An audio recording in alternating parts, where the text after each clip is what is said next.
తెలంగాణలో ఎస్సీ వర్గీకరణ అంశం చిచ్చురేపిద్దా? వర్గీకరణ విషయంలో అధికార పార్టీ నేతలు రెండుగా విడిపోయారా? వర్గీకరణను అడ్డుకుంటున్న నేతలను పార్టీ నుంచి సస్పెండ్ చేయాలని డిమాండ్ పెరుగుతోందా? ఇంతకీ వర్గీకరణను కావాలంటున్న నేతలెవరు, అడ్డుకుంటున్న వాళ్ళెవరు? Let's watch.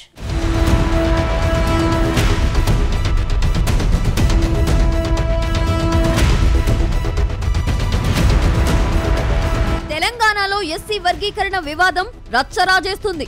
తాము అధికారంలోకి రాగానే వర్గీకరణను అమలు చేస్తామన్న కాంగ్రెస్ పార్టీకి ఇప్పుడు కొత్త తలనొప్పులు తప్పేలా లేవు.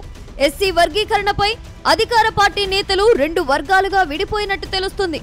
ఒకరు వర్గీకరణ కావాలని డిమాండ్ చేస్తుంటే మరొకరు మాత్రం వర్గీకరణ వద్దని అంటున్నారని టాక్. ముఖ్యంగా మాల సామాజిక వర్గానికి చెందిన ఇద్దరు ఎంపీలు, ఇద్దరు ఎమ్మెల్యేలు వర్గీకరణను అడ్డుకుంటున్నారట. అయితే ఈ విషయం తెలుసుకుని మాదిగ సామాజిక వర్గం నేతలు మాత్రం తెగ గుస్సవుతున్నట్టు తెలుస్తుంది.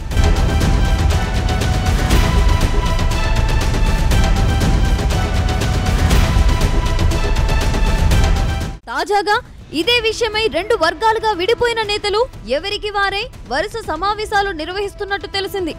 తాజాగా నల్గొండలో మాదిగ సామాజిక వర్గం నేతలు సమావేశమై ఎస్సీ వర్గీకరణను అడ్డుకునేందుకు ప్రయత్నిస్తున్న నేతలపై ఆగ్రహం వ్యక్తం చేసినట్టు తెలిసింది.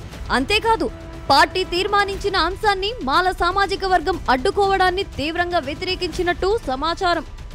అయితే సొంత పార్టీలోని నేతలు రెండు గ్రూపులుగా విడిపోవడం ఇప్పుడు రేవంత్ సర్కార్కు తెగ ఇబ్బందిగా మారిందట. అయితే పట్టుకోమంటే పాముకు కోపం, విడవమంటే కప్పకు ప్రకోపం అన్నట్టుగా నేతల తీరు తయారైందని వాదన వినిపిస్తుంది. అయితే ఈ విషయాన్ని ఇప్పుడు సీఎం రేవంత్ రెడ్డి ఎలా పరిష్కరిస్తారు అనేది మాత్రం హాట్ టాపిక్ గా మారింది.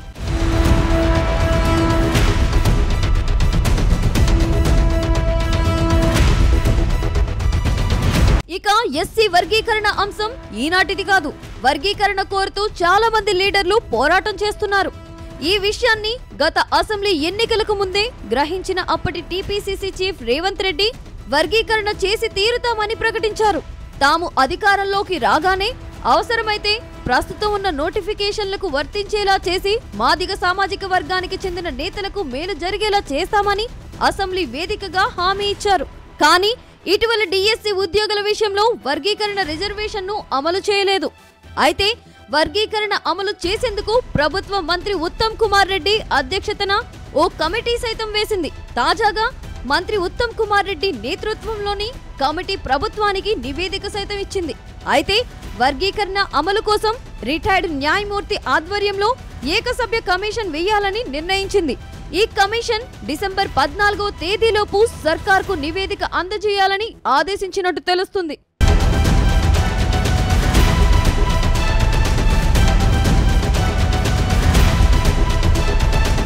మొత్తంగా మాల సామాజిక వర్గం నేతలు వరుస సమావేశాలు నిర్వహిస్తూ వర్గీకరణను అడ్డుకునేందుకు ప్రణాళికలు రచిస్తున్నారట.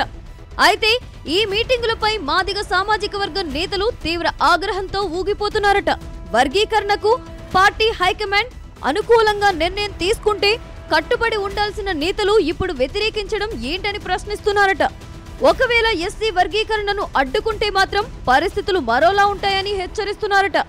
మరోవైపు ఏది ఏమైనా వర్గీకరణను ఎట్టి పరిస్థితుల్లోనూ అమలు చేయబోమని మాల నేతలు సైతం సవాళ్లు విసురుతున్నట్టు తెలుస్తుంది.